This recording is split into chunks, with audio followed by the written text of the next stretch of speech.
Welcome back to the Daughters of the Moon podcast. We're grateful that you can join us for another week. We absolutely are. And we are very lucky today. We have a special guest, Sheetal Story. She is a psychic medium, professional certified astrologer, grief support counselor, and a law of attraction master coach. While she's also has a business degree and comes from a corporate background, her heart is in the helping people now in her own business. She teaches people how to cultivate and trust their intuition, overcome grief, self-sabotage, and obstacles to live a life that sets their souls on fire. So welcome, Sheetal. We're really happy to have you on our podcast. Thank you for having me. I'm excited that you asked. This is going to be a wild ride. I can already feel it. Yes, I think so too. So tell us a little bit about yourself just to kind of get started, how you kind of got on this journey and oh dear, that's a story. So I was born with the ability to see spirit and energy around people, so I can see aura. And as a child, I thought everybody was like this. But I'm East Indian, so I'm first generation Canadian, born to Malaysian and East Indian parents. And so being somebody that did not fit in Canada, in Edmonton, Alberta, Canada, was not something that I wanted. So at the age of 9, I used to have really bad nightmares, and my mom said, you know what, if it's too much, just turn it off. Just, close the lid and turn off your gifts. And I did that at 9 years old. I did exactly that. And totally normal life after that. I didn't see energy anymore. I didn't, spirit didn't come talk to me. And I was never really scared by them. I think, when you watch movies like The Sixth Sense where, I see dead people, I just sort of felt like, oh, there's somebody over there. Like they didn't really bother me. And so that was, lived a totally normal life, went on to university, got my business degree, and then met the love of my life. We moved to Vancouver. We had our first child. And at that point, my son was born with a lot of medical issues. So we had to move back to Edmonton to be with family. And then my second child was born 3 years later. And at that point, all of my gifts came back again. And I just started to see dead people really everywhere. And I thought, okay, like it was bringing back memories of my childhood that I kind of like blocked out. And at that point, I knew I had to kind of look into it. And so the more I kind of looked into it, the more, evidence came out that this was real and that I was helping people in a way that no one like that I was wanting to, that I had been longing to help people. I had tried, I had volunteered for different groups and charities and things, but nothing that ever kind of was sustainable for me. And so I always worked for, corporations that made them a lot of money. And it wasn't until these gifts came in that I went, oh my gosh, this is it. This is what I'm here to do. And so the more, that I kind of went down this path, the more teachers showed up and the more amazing gifts started to present themselves. So as my mediumship ability started to develop, I wanted to know more about my journey and found out a world-class astrologer lived here in Edmonton and had a reading with her that changed my life as well. And then the more that I started to see clients, the more I realized they had a lot of grief that was accompanying their pain and their losses that I needed to then put some structure around that I then became a grief counselor as well. So I think one of the things I really, really love to do is helping specifically women walking through soul pain, and we see a lot of times in therapy and psychologists, and the world needs psychologists. So I don't want anyone to ever think, don't drop your psychologist. You need a therapist for sure. I think we all need therapists, let's be honest. And that feeling of they deal with the mind, we're missing that part of the spirit and the spiritual pain pieces of it. And I think that really resonated with me, which is why I chose to be certified in that area. And so I do have the kind of the therapy and the psychology pieces, although I'm not a psychologist. And then I have the spiritual piece of the mediumship and the intuition and the gifts and talents that come in with that. And as we marry those two together with grief counseling, I find that I just have the most amazing experiences. My clients have amazing recovery, in ways that they weren't able to see with the therapist. So it's been an interesting journey. If you had asked me 10 years ago, are you going to be a grief counselor that helps women going through soul pain? I've been like, you're crazy. But actually that is where life has taken me. And I think these eclectic, combination of skills, I didn't know they were going to come together in this way. I just kind of had to trust and continue to walk this path. But one of the things, my contract with spirit is that I must be able to take care of my family. So, financially that had to be possible. Everything worked out. And actually at the beginning of the pandemic in March 2020, I was released from my job. And Wow. I have not looked back. I actually just incorporated 2 years ago, and it's been just an amazing journey of meeting the most amazing women, going on to do wonderful things with their lives, even in the grief. I think one of the things that we don't realize with grief is, number one, every one of us is going to go through it. And number two, it is the biggest soul evolver you will ever experience. It changes everything in your life, everything, relationships, your body, your relationship with self, with spirit, your connections with all of your friends. Like, it just goes through and really cuts away anything that's no longer serving you, like nothing else ever can. So I just find grief so potent. So that's kind of me in a nutshell. Wow. You're interesting, that's for sure. Yeah. All that background behind you, and it shows in your eyes, actually. I just wanted to tell you that. Thank And you. it does very much so. So you live in Edmonton now? That's correct. Yeah, this is where I've kind of grew up most of my life. I was born in Toronto, and then we moved westward, each year until my brother was born here in Edmonton, and that was kind of our anchor. We stayed here. So it's, I would say it's home. We lived in Vancouver for 5 years, specifically Richmond and then South Surrey.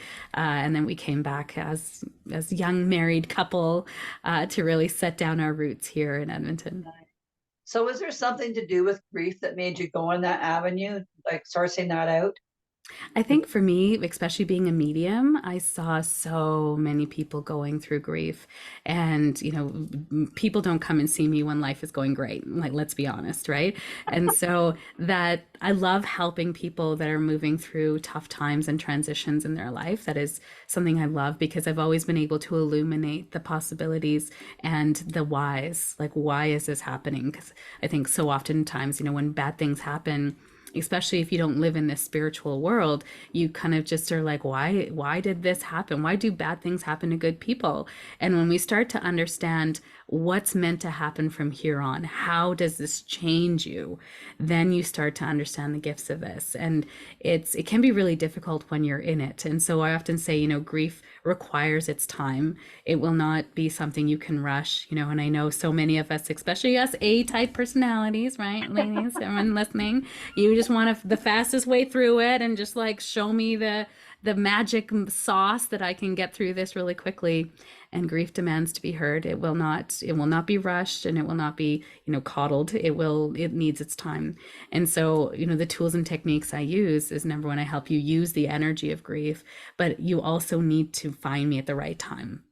Right? Because if it's just happened, or you're not spiritually inclined, then we're really not a match to work together. So it's something that's really important to me to find a good match as well. So I was finding that I love helping people going through grief, but in the readings that I was doing, it was kind of like they'd come and see me, and then they'd come back and see me a year later, and then it would be, same. And I was like, we need to do some things here to help you really move through this, not just sit in it, or to avoid it.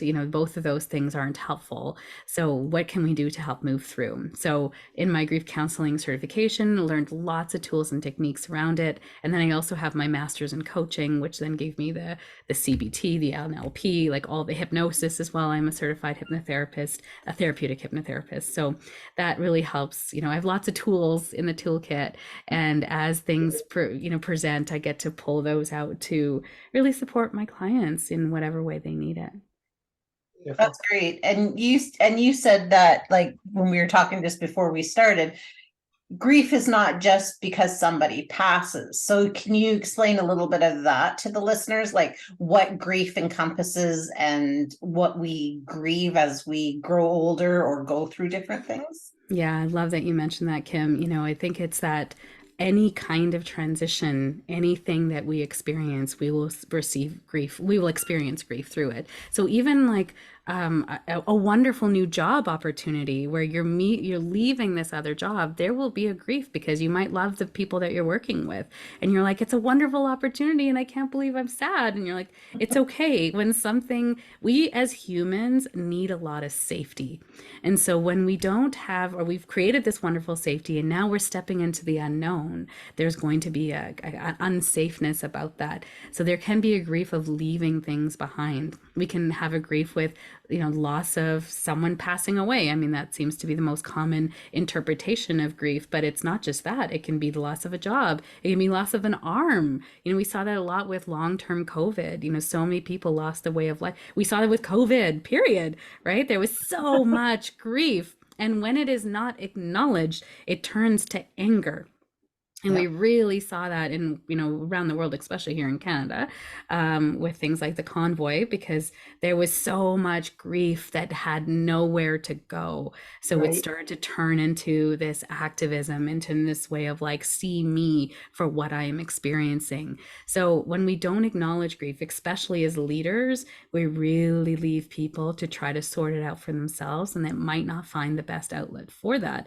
So I think, this grief, even with world events, what's happening around the world as things start to destabilize, as we're going to see that happen more and more in 2024, is that there's going to be this feeling of loss of control, or maybe not the ability to do anything about it, or seeing images on the news that we are just so sad and we can't do anything. That is grief. Right? Anytime, and you sort of can recognize that you are in grief because, number one, you feel sad or you feel angry. Both of those things are part of grief, and we often don't recognize that anger is a big part of grief, right? It is part of, it's one of the beginning stages of grief. So when we see someone is angry, they're actually in grief, but we think of it as like, oh, they're unhinged, or oh, you don't have control over yourself. Especially in the spiritual world, anger is kind of this taboo thing. Anger is needed. It is a must experience part of the human experience. Like, it's, we often talk about in the spirituality, which drives me absolutely nuts between all of us listening, is this ascending to the 5D. I was like, we are meant to be in the 3D. You chose as your non-physical form to be in physical form, to have this physical experience.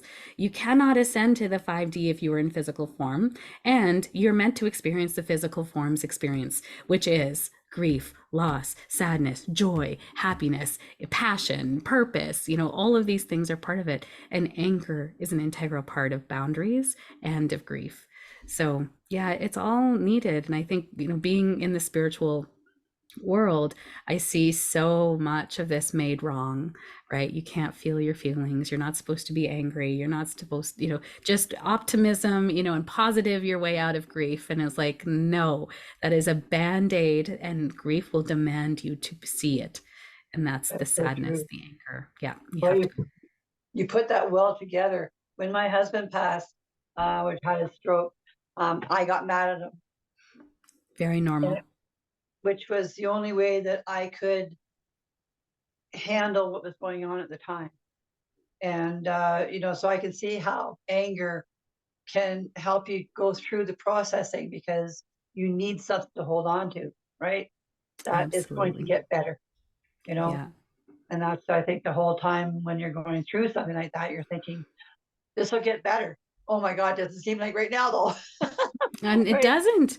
Yeah, I mean, that's such an awful time when you've lost somebody, and then to, try to be positive. And so, Barb, if I may ask, at the time that you lost your husband, how did that go with the anger? How did you process it? What did you do? It was so long. I didn't realize just how long I was angry, and that I was grieving all at the same time. But the anger helped me because I could think of reasons why it was okay. You can get over this because that's okay. But it wasn't until it was 5 years later that I really realized that I had to start forgiving myself for about being angry, number one. Yeah. Because that was really important that I get myself back first, right? And so I had to start feeling more happy and things like that. So I started putting that into my life. more so. And forgiving myself was a big thing, and forgiving him too. I had to forgive him because I was mad at him most for having the stroke and getting sick and leaving me like that. How dare he leave me like that when we had made promises to each other, right? That's right. So, yeah. So it took so long for me to go through that. It was like, will this ever go away and get better? You know, so I don't know, is 5 years a long time, or is that an expectation for some people? You How know, long were you married to your husband for? we were together 10 years, and not a long, long time, but it was a very fruitful time of Hmm. my life. And so I was very grateful for the minutes that was we had, you know. Yeah. And So yeah, when you think of 5 years as opposed to 10 years, like, is that such a big deal? yeah, you're right. It's not. You're right. I mean, you've had 10 wonderful years with this man, We and did. We then had to fun. take the 5 years to then grieve his loss and come to a place of understanding within that loss. Yeah. I asked that of my of my teacher because I'm, like I said, I'm an A-type personality. I'm like, how long does it take? How long are we supposed to allow ourselves to be in this? Like, when is I it too know. much for your client, right? Like, I want to know, when is it a 911 that I need to like call in somebody, And my lovely teacher, and she's just like, Sheetal, like, how long is too long?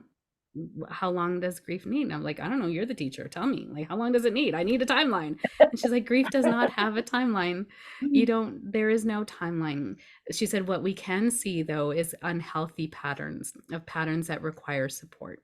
So that is when you're not eating, when you're not taking care of your physical form, you're not showering, you're not grooming, you're not cleaning your house, especially if you have animals, and the kitty litter is not being changed, where you're not taking care of your appointments, and things are just going unfinished. And she said, that is when we start to understand it's depression, right? It's turned into Yeah. deep depression, and that requires then like a professional to step in. And at that point, we would then have to alert the system to check on the person. And the other part of that is men specifically have the hardest time in that department because they don't tend to share, and they don't have a support system that will check in on them. Whereas women are more emotional, we have more supports that way. And there might, I mean, it's not always the case, but there's more ability there for us to kind of say we're not feeling good, or someone will check on us and know. But men tend to isolate. As I mean, grief isolates. We isolate ourselves in grief, but women, we have so much more of a network that then sort of kind of adds as a bit of a safety net that will then Right. kind of come in to check on us. So what I always say is, if someone is going through grief, I think we start to see in society, we've seen a lot, especially over COVID, that people can only meet you as far as they're able to meet themselves. Right. So if they're not comfortable with grief, and I think, you would have seen this, Barb, that, you talking about your husband or being mad at him, people who were like, oh my God, I can't imagine being mad at my husband, wouldn't come around as often, wouldn't call on you as often, doesn't want That's to right. talk about that, right? They're not comfortable in that space. And so they will not reach out, and they will start to fall away. And that's why I say grief is like the biggest, sifter through your friends, like who's going to stay and who's going to go, because whoever's not comfortable talking about grief or being with their own grief will not be able to stay, right? They just can't. So what did you notice with your friends then? It was true, because some people didn't know how to be around me because in the beginning I cried a lot, and of course didn't want to show people I was doing it so much. Kimmy saw it, unfortunately for her too, but a lot of the people just, I was sad a lot, I guess, and I'm normally a fairly up laughing kind of person, but some of them just didn't want to go for the ride with me, and it was going to be just a ride, but it was something I needed to do, right? And yeah, it was very difficult, and some of them have never come back, and I don't regret that either, because I think that with anything in life, the people that stay in your life and want to be there no matter what are your real true um, relationships. I'll call it that. Are you open to a reframe on that? How do you mean? So another way to say that is that the friends who were meant to come along on the journey did, and Yeah. the ones who were meant to leave that chapter of your life did as well. Yes. That it wasn't a wanting, it was more of an alignment or maybe more of an ability, because they didn't have the ability to travel on with you, right? If you think about now, you're traveling, you've been traveling on this wonderful new, wonderful ride in this beautiful car, and then all of a sudden the car breaks down and there's a mountain to climb to get to help, and there are people in the car that don't have legs or don't have feet or don't have the ability to climb that mountain. Their journey with you now is done. They must stay there, and you are now climbing this mountain with people who are now with you on that mountain journey. So where I would the reframe is that the friends who came with you on the journey up till your husband's passing, they were meant to be part of your story at that time. Their soul contract was meant to be only in that part of your life. And as your husband passed away, they were then to exit your life because they were not equipped to walk with you the rest of the way. And so they bid their farewells, maybe not in the nicest of ways. But then the people who came with you, they were equipped for all the magic that was going to happen because they were able to meet themselves in those moments. Does that make sense? That does. And it also makes sense to say that because of that, it opened me up enough in order to enlighten me to meet other people. Yes. That wanted to travel on that journey with me. Not that I was, that kind of person that stayed in that all the time, but met new people that enlightened me and brought another sense of belonging to me that made me wanted to go on. Yes. So those are the friends, and I keep meeting new friends all the time, such as yourself, and building that that most important part of what we're trying to develop as a woman anyway. And I think that it really opened me up as a woman and said, hell, woman, you can do this, because that's what us women are about, is to raise up and qualify for why we're here, right? Well, I And think live the most. you're qualified because you exist, right? So Yeah, there's no yeah. qualification, but it's more so that these people on this journey, I met a speaker once that called it your assignment. So you have multiple assignments in your life, right? You have many things that you're meant to do, and each assignment is going to lead you to the next assignment. But the friends that are meant to come to the next assignment will change because their assignment will change as well, right? So it's this beautiful dance of friends and people that come along, and those who no longer are qualified to come along to the next part of your journey, they served a wonderful purpose, and we can be so thankful that they did. And then the next journey, then these people, they say a reason is season, a lifetime, right? So friends will be with you for a season, but very few for a lifetime, very, very few. And Right. we call those people family, right? Because they have no choice. Right, Kim? You have no choice. You're on this journey for life. Yeah, Those fall off. Yeah, and true. Some of those will fall off too Yeah. because you're just no longer aligned, or maybe that's your soul's contract in this lifetime, is to say, I'm sorry, even though we're family, I don't need to be with you in my life. Yeah. Barb, you also said something that was really interesting that I'd like to go back and revisit. Okay. You said to Kim, it was unfortunate that you had to see me in that. Kim, did you feel that it was unfortunate? No, because that was a natural part of life, for one. With his death, I understood her anger because this is somebody that she had been with and had, they had a little bit of a rocky start, and then their relationship really bloomed and they brought out the best in each other. So when he got sick, because he didn't take very good care of himself, I got the anger from her, why she was angry and why she was sad. And then, in the beginning, because it was like she was sad, but she wasn't sad all at the same time. So I was a little perplexed, actually. But I never felt like that was a burden put upon me just because I'm her daughter to carry on and see that grief. It was more of a, can I be here, and I'm here to support you when I can. And I think that's so beautifully said. Sorry, Barb, what do you want to say to that? She was there every minute for me. It was beautiful. And it gives her, so it actually acts in a number of ways when we allow people to support us, especially our children.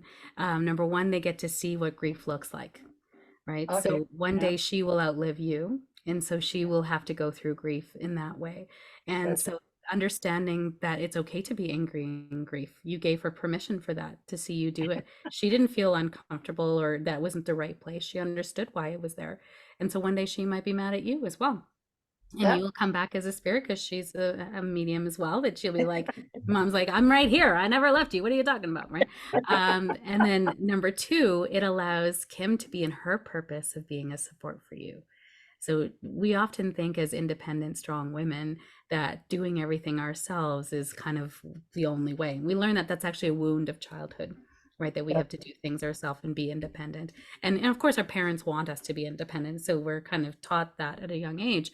But when we become hyper independent, we don't allow anyone to support us. And then we don't allow them to be in their purpose in supporting us because they love supporting us too.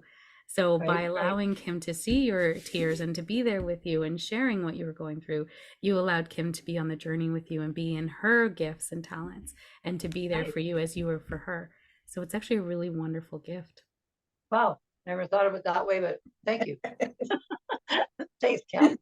Yeah, you're welcome. Well, I think it's all a perspective, right? Because I think that's the problem with not a problem, but it's a thing with this is we don't talk about the grief. We don't talk about I'm angry, I'm grieving, I'm sad, I'm depressed, I'm I don't know, I'm losing my mind because I can't handle whatever it is. I don't think we talk about that. So we don't know that other person's perspective of that. And I think for the whole, we've been conditioned that way, that we can talk about the nice things and that stuff, but we don't talk about the grief. We don't talk about where that leaves us sitting. Yeah, and I think as a society, we're then ill-equipped to meet it in ourselves and in others in the world, because it is inevitable. We will all go through grief. So I almost think, I saw my parents grieve their parents being as well, immigrants to Canada, and their parents passing away in another country. There was so much helplessness. And being a support for my parents during those times, I got to see what grief looked like. And so being in those moments, I haven't been to very many funerals. I've been very fortunate that way, that a lot of my people are still here, but that means it's coming. And so in those moments, I mean, as a medium, I experience loss in a very different way. I've been to a few funerals recently, and we always, our loved ones always attend their own funerals. Right. So I will always be able to see them there. I'm a clairvoyant. So I see them and I'm like, oh, they're right here. Oh, they're excited. Oh, they're trying to tell you, so I can kind of be the translator. But of course, at the funeral is not the right time to be the translator, because people are in their grief, and grief again requires time. So, going to a medium right after you lost somebody is not a good idea. It becomes a crutch. I actually will not see clients up to 6 months to a year after the passing of their loved one, because it requires it requires time. We can't circumvent that. And if we go to a medium right away, there can be a loss of that, going through things yourself, and realizing how it feels within yourself versus having someone tell you how to feel or tell you what you're experiencing. You've got to just experience it. So often I will ask people, how you feel about that? Have you felt their presence? What about at breakfast? Have you felt someone sitting at the table by chance? I will get the nudge that that's how they come and visit. Barb, have you felt someone come to visit you at breakfast when you're having your coffee? Me? Yeah, you. But spirits like to hang around me anyway. I'm talking specifically about the love that passed away. About my past husband. Yeah. He pops in occasionally. It's interesting. And usually when it's something that I'm upset about.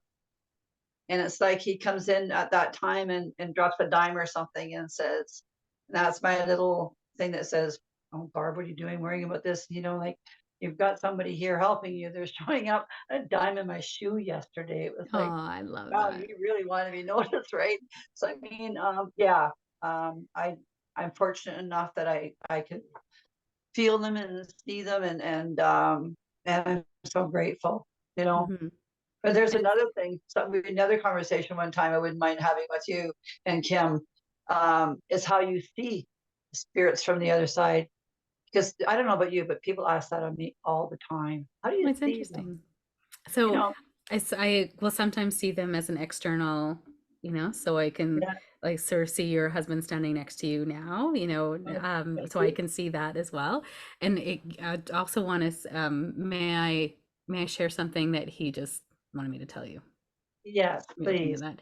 He said, just because I don't share a dime with you all the time doesn't mean I'm not here all the time.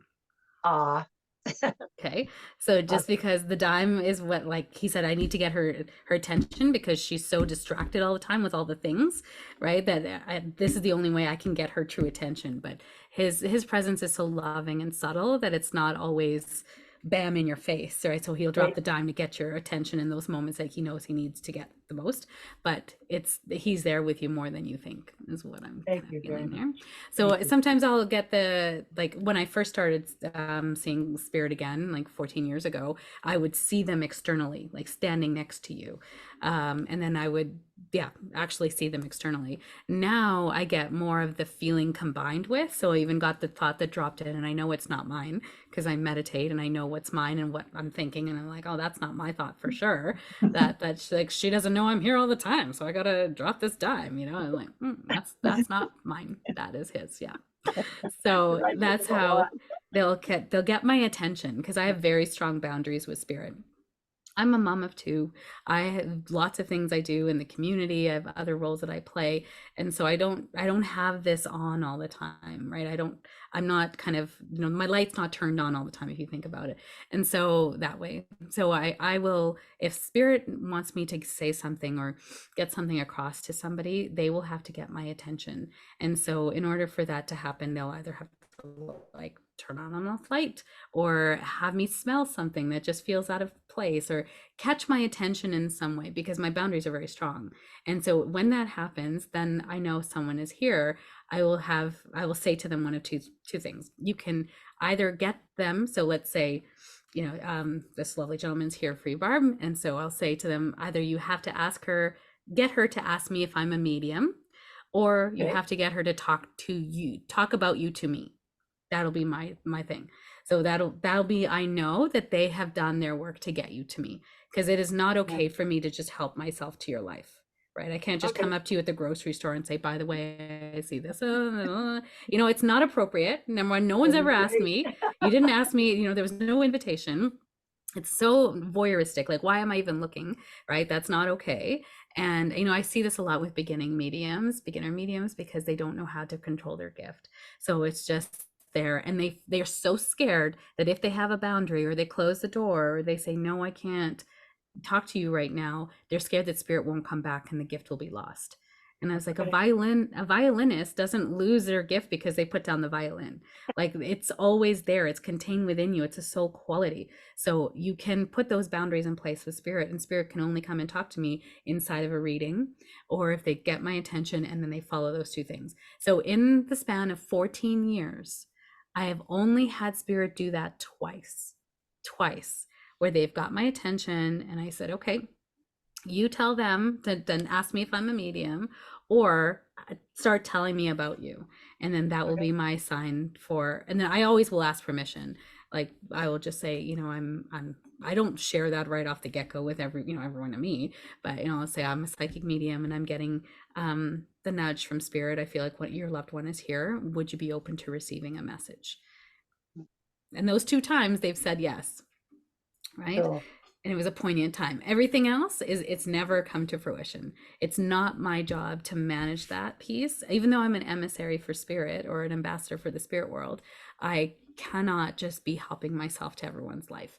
And so I think we see that a lot on TV, and I think it's not good. They do that for TV, and they don't show that they asked permission ahead of time and people had to sign a waiver, there's a whole storyline behind it. We don't see that on TV, but I've known a few mediums that have had TV shows, and there is absolutely scripting and permission slips and things like that happening behind the scenes. So we're not seeing the truth of it on TV. So if there's any budding mediums out there, please don't help yourself to people's lives, and have some strong boundaries with spirit, please.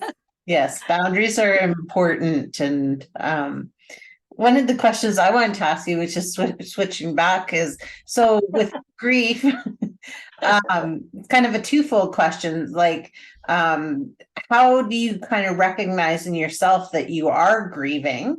And then what are some steps that you can take to kind of help yourself out of that grief? I Good love that. question. Yeah, great question. I think when the grief comes, I mean, there's so many different faces of grief, right? There can be loss, there can be sadness, there can be anger, there can be, disgust. I feel like anything that pulls you out of alignment with your true nature, which is joy and happiness and centeredness and connected, when you feel disconnected, there's something that's pulled you out of that alignment. So, and whatever has pulled you out of that alignment, I'm going to say it's always going to be grief, because there's a sadness, and there's levels to it too. There's not all grief is going to be 1,000%. Like, there's going to be little sadnesses along the way where you're disappointed that someone didn't choose you or didn't call or didn't show up for you. There can be a grief in that. There can be a grief that you didn't win the lottery. I mean, like, every week when I check my lottery tickets, Right? I feel sad. And I mean, it's okay. That little sadness is like, you bounce back. The natural part, the natural spirit, the natural human spirit is that we will get ourselves out, right? We have the natural ability to get ourselves out of things. We will think of what's the worst case scenario, which is not a bad thing. It's shoring up ourselves and giving us safety. And then we can also kind of go, well, on the positive side of things, I didn't die. Like, there's a meme on Instagram going around like, but did you die? Did you die? And you're like, no, I didn't die. I lasted through it. It made me stronger. Like all those things that we try to say to ourselves that makes us feel better. We naturally self-soothe. Like, I think that's important to note, that you're not broken. You have the ability to self-soothe and self-regulate. And, when you need co-regulation, where you need to talk to somebody, that can be helpful. We want to not be codependent, where other people regulate you and you're not regulated unless you're with others. But one of the things to do, especially when you're feeling sad, and I think it's really helpful, and it has to be pen to paper, is to journal, or to just even say, I'm sad because, right? Just even start that, or I'm angry because, naming the emotion and saying because then we start to see the correlation and the connection. And if you allow yourself to go deeper, because there is always going to be, and I think Barb said it best, there's a self-forgiveness there, right? Like, in that maybe you crossed a boundary, you allowed someone to cross your boundary, or you're sad, like, if I'm just going to use the lottery as a super simple, I'm sad that I didn't win the lottery because I really wanted the money to get out of debt, because then I could help more people and be more generous, and maybe I can find a way to be more generous now, and I donate to a charity instead. Good. Right? Like, you can find your way out of the hole with the journaling. I actually give a framework in my grief clients that I can share now as well. Is that it's called RAIN, RAIN, and it was a technique that I learned from a wonderful psychologist named Tara Brach, BRACH. So she's a psychologist, and she teaches mindfulness, and she's a Buddhist follower, and she's so calming, and she helps people going through trauma and grief and finding self-compassion in their grief. And so this RAIN is a self-compassion technique to help people move through grief and move through triggers, any triggers that come up at all. So I'll kind of use it with my clients that are having a hard time processing things that keep coming back again and again and again. So the R in RAIN is to recognize. And so you want to name the emotions. And I find in our society, we have a really hard time naming our emotions, right? When my clients come on, I ask them to do a 2-word check-in. How are you emotionally feeling in this moment in your body? And this is what I get. Good. I feel good. I was like, what does good mean? Does good feel happy? Does good feel fulfilled? Is like, what is good? What's good, And so we use the emotion wheel. So you can actually Google the emotion word wheel, and there's a number that come up. You can use one that feels aligned for you, and it really kind of breaks down the emotions into more and more and more nuanced words as you go out the wheel. So the middle will be happy, sad, bad, fearful, angry, and then as you go out, the words will get more nuanced, and then as you go out one more, it's more nuanced, and you'll just know. So that's why I love the part of RAIN, R, is that you just go around the wheel and you're like, oh, I feel disgust. Oh, I feel let down. Oh, I feel sad. And you just allow yourself to, you'll just know. It's almost like you hit the right groove when you go around the wheel. So the R in rain is you name every single emotion that you're feeling on that wheel. And sometimes it's 26 and sometimes it's 4.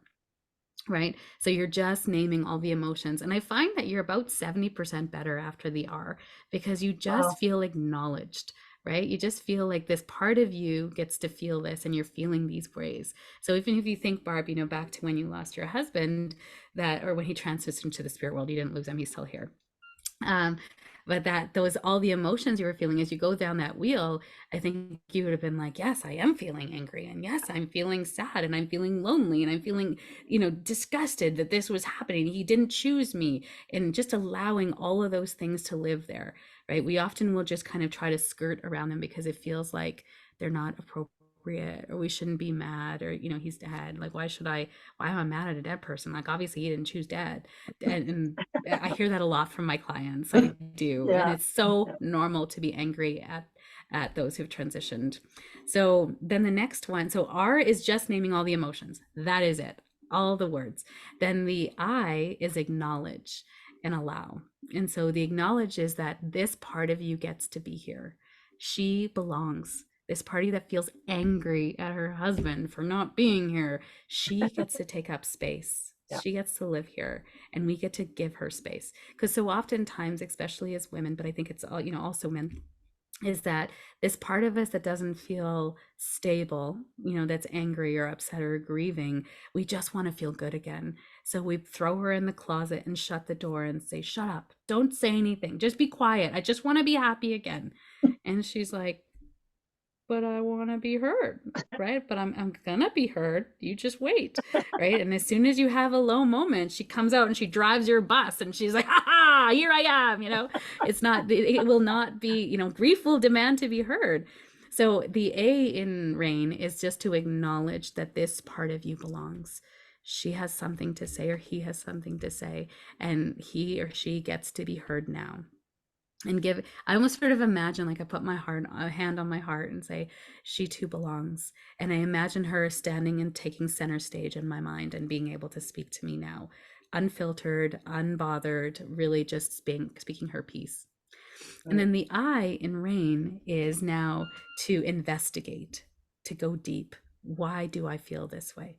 Right? And so if we use Barb's example of, I'm angry that you left me, I'm angry that you didn't take better care of yourself. And underneath there is, I would have been angry at you for not choosing me because you chose to be sick instead. And Yeah. it's not Yeah, actually a conscious choice, but it was a that's choice. very huge, that is very huge Yeah. in what we're talking about, because you do think that, like, what the hell? Why didn't you Why choose me? wouldn't you take care of you? Yeah. Like, that's just dumb, right? Yeah. Yeah, totally, absolutely, exactly. And what I'll say to that too is, we often will feel that with people with addictions in our lives. Why didn't Yes. they choose us? Right? Why are you choosing the drug or the alcohol or the sex addiction over me? And there, what I'll say to my clients every time is, it is not conscious, and it is actually not a choice they can make, because this Wow. other thing brings them so much safety that they need it. Their mind is traumatized and they need it in a way that you are not that way. They know you will love them no matter what. But if they Right. don't do these drugs, they will go down a path that they are not able to fathom where that will go. And they're so scared that they have to choose that. Wow. You know? I really like how you put that. I really, really like it. In fact, I feel like what my intuition was telling me during that was, there's something that you should be putting more public out there for people with the grief and what you're talking about with the homeless and all that. They need you. People Mhm. around that are working with these people need you to hear that. Yeah, and it's hard, I think that's why I love the work of Gabor Mate, Mate. He's really been a champion for, not only the body keeps the score, like that the energy, that's a book that was written by someone else, Bessel van der Kolk. But Gabor talks about how emotions are held in the body, and mental illness and wellness are so connected, that addiction is a form of medication. right? It's not something that they're choosing. It is medicating something much deeper. And if we don't heal the mental wellness and the emotional pain and the soul pain, then we will never get rid of addiction, right? Yeah. So that's a whole other arm of society, and a whole other ball of wax that I feel I'm not as qualified to speak to. But yeah, it is connected. It is a grief. You're absolutely right, Barb, and thank you for that download. And so the I in investigate is you're trying to get to the root of what the true wound is. And so the wound there for you, Barb, I'm feeling like, am I okay to share, Absolutely. of not being considered, Yes. Yes. not being considered, But right? that So stems to in my life way down. yeah, Okay. So that was only just another reacquainting of that again in my life where I went, what the hell? I didn't yeah. want that back. Right. But yeah, it is identifying with it too and going, shit, yes.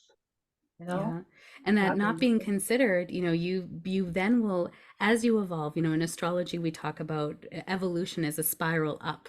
And so Right. as we're spiraling up, you now have a different vantage point to see this wound that continues to come up. So in the astrology, we call it the wounded healer is called Chiron, and we all have Chiron somewhere in our chart. So you will be able to see Chiron in a new way at different stages of your life's evolution. So even in your husband's passing, you saw this not being considered wound come up, and you might have worked through lots of it, previous in your life already, but it will come up again. Excuse me. It'll come up again in a way that you'll see it in a new way. So as you see it in a new way, you get to heal it in a new way, right? So you have this ability. I always hear from my clients, like, when will I be done? When will the healing be completed? And I was like, if you're in human form, it's never completed. And so, can you find the joys in the pockets, right? I think one of the things we don't want is to be constantly in the healing. I hear that a lot from spiritual people too. I'm in the healing, I'm in the work. I'm like, when are you in the joy? When are you actually enjoying life? When are you not in the work? Because we have enough time to be in the work, right? Can you be in the joy too? So the I in investigate, you want to get to the root wound, what is that really for you that you are feeling and experiencing in this situation that's mirroring back to you that old wound. And sometimes that can be hard to do by yourself because you're like, I don't know, what's my root wound? And like, well, what did this make you feel like? And then what did you feel? And then how did you feel? And you got to really go deep into that space. So that's why working with a counselor, a grief therapist is really important in that way. But sometimes you can get to it to your own self. And then the N in rain is to nourish. Is to nourish your spirit, nourish your little inner child, or nourish this part of you that feels sad. And what can you do to bring her safety? So maybe that's doing something that feels good for her. One of my clients actually evolved this, and gosh, I just have the best clients. She's like, I wrote myself a letter, Sheetal, and I put it under the N in nourish. I was like, oh, brilliant. And what did you say in the letter? She's like, I gave her a pep talk from my best self to let her know that she was loved and safe. And so it's actually what I changed nourish to now, is to actually feel like you can write this part of you a letter that says it's okay for you to be angry. It's okay for you to be sad that you've lost this person, and all of these feelings belong, and you're allowed to feel this way. And just know that I love you, and I'm considering you now, and I've got you. So the parts of you that are missing, you've got to give it to yourself, because the healing does not lie outside of you, right? And this is for anyone who's listening that's had awful things happen to them at the hands of somebody else, is that your healing is not contingent on that person saying, I acknowledge you, I'm sorry I did that, I can't believe I was such a dick. It's that, no, it's actually, I get to do those things for myself. I get to belong because I belong to me. I get to be considered because I consider me. I get to heal because I heal me. Right? Your healing is never outside of yourself.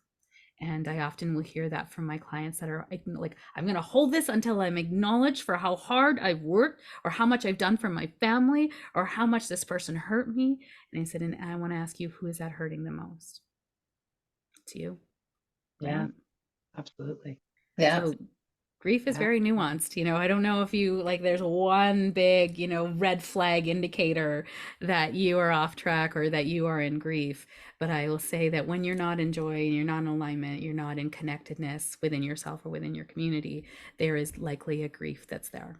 And you And can I think, use rain to help that. I think too, this here, because it's very profound where we're going with this sort of, I find what I want to say this is for people that are falling out of relationships. It kept coming to me sort of thing. Like, people don't realize just how much they grieve when they come out of a relationship. And if they don't grieve it, then that's a bad thing. And they seem to take them forever in order to move on to their next life sort of thing. Because I mean, it was meant to happen, right? Or it wouldn't happen. Absolutely. And the grief, I always say, if you don't heal the grief, you'll date it. Like, you're, in a relationship, if you don't heal it, you're going to date it, and until you heal it. So there's something, when a relationship dissolves, it can be one of two things: that it was time. I mean, it's always time to move on from that relationship, but there's something meant to be learned there. Right. So if like, you're a serial dater and you keep dating, or you keep being in relationships. I recently had a client that had been engaged 4 times, and every time it exploded at the last minute. And it wasn't sometimes it was by her, sometimes by the other person, but there was this explosion where they're no longer talking. And it's like 4 times, and she's like, Sheetal, I finally realized it's me. And I was like, it was you from number one. But I mean, that's not a bad thing. It's that we understand that there's something in us that's pulling in these experiences to help heal it, right? The world is just a reflection of you. And so I'll use the example of me. Like, everyone I dated when I was young cheated on me. Every single person. And I was like, what is happening? And I can't believe this. And men are the scum, and it was everybody else's fault but mine. And I was home from university. The word I'm looking for is studying for an exam. And I was watching Dr. Phil back in the day, when he was new, And so I was watching Dr. Phil on TV, and he had these 4 women up on the stage, and they were brilliant, beautiful women, high-powered CEO, model, actress, someone who was high up in their company.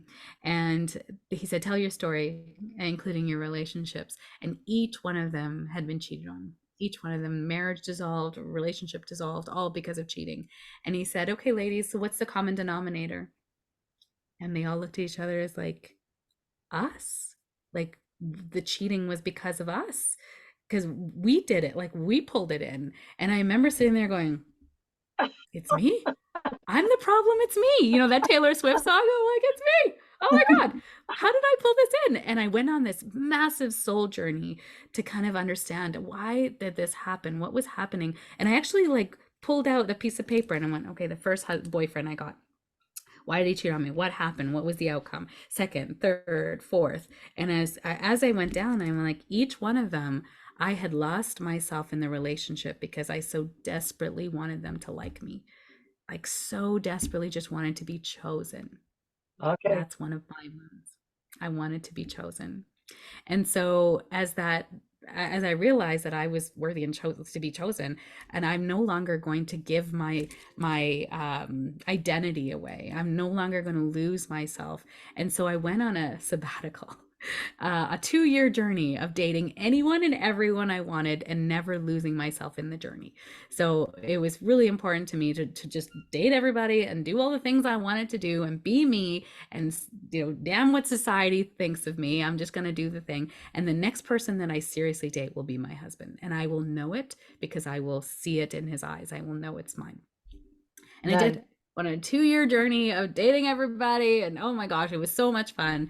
And then I met my husband, and I knew yeah, when I met my husband, I knew that I was going to marry. Well, I kind of knew, but my mom knew. You're going to marry this man, she said. And I'm like, oh, Mom, you don't know. My mom's a psychic as well. And I was like, okay, maybe you do know. And on our wedding day, she said, remember when I told you that you're going to marry this man? I'm like, yes, I remember, Mom. Yes, you told me so. Moms. Okay. Exactly. So So yeah, it was interesting because if it wasn't for that Dr. Phil show to show me that it was me, that I was the problem and that I was losing myself. And that's why these men never saw themselves, it couldn't see me because I didn't know who I was, right? And so the more that I lost myself in relationships, the less they wanted to be with me, which makes sense when you think back on it. So yeah, that was my one and only goal in every relationship, was to never lose myself. And to this day, bless my beautiful husband, he did not marry a psychic medium, right? And and as I bloomed into one, he's like, I don't know what this is, but I love you. And I know you're not going to do something that would jeopardize our family. So I'm all in. I'll support you in anything that you do. And he's been my biggest supporter. Yeah. That's wonderful.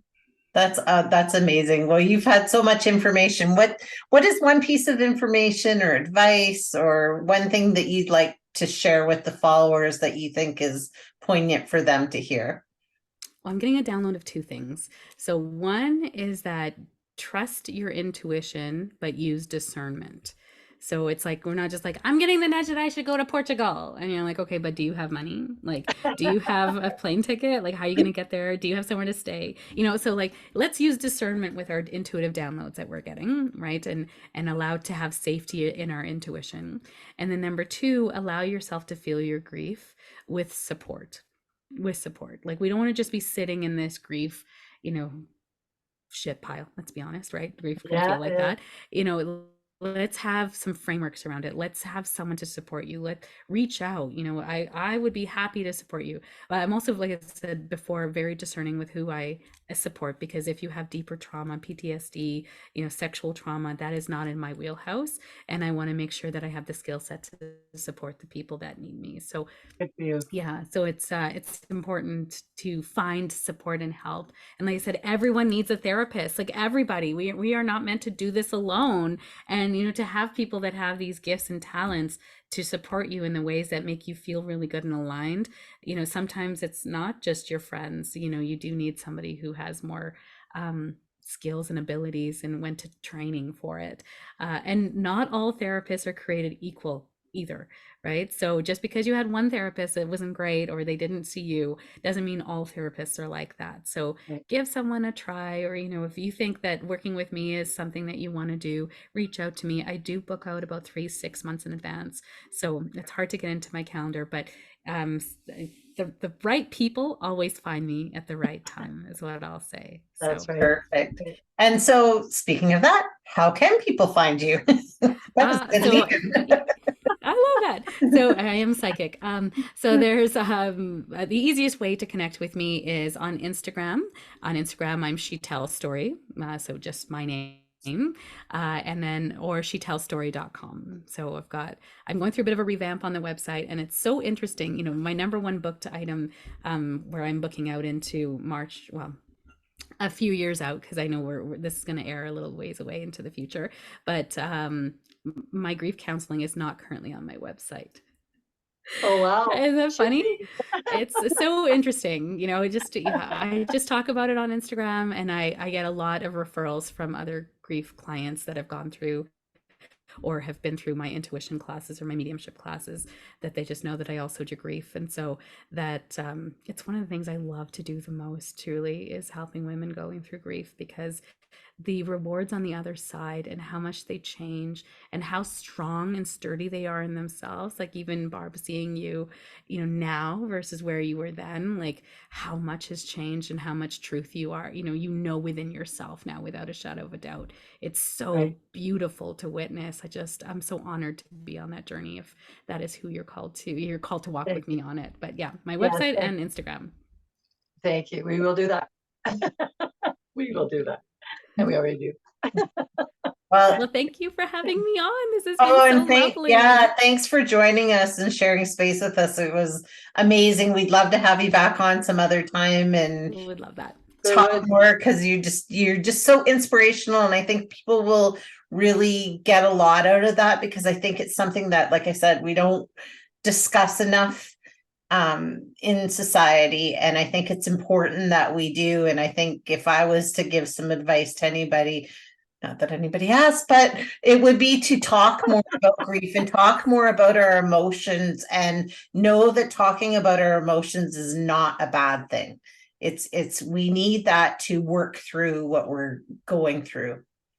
We And do. And I think two women need to acknowledge other women better.